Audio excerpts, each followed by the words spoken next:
हिजाब मुकदमे में हाईकोर्ट कर्नाटका के एक फरीक एडवोकेट आलम पाशा ने उलमा इकराम व मुफ्तियान उज़ाम से ख्वाहिश की कि वो कौम की रहनुमाई के लिए अपने इख्तलाफात को बालाए ताक रखते हुए इखलास के साथ अमली मैदान में आकर शरई उमूर में रहनुमाई करें।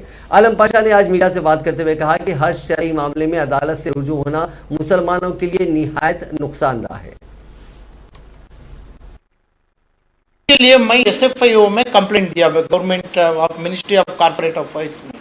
जैसा हीरा गोल्ड का मसला ये ले रहा हूँ कि जैसा हीरा टेक्सटाइल्स, हीरा फलां फलां, ऐसा प्राइवेट लिमिटेड कंपनी में जब पैसा लेते हैं क्राइम नहीं बनता।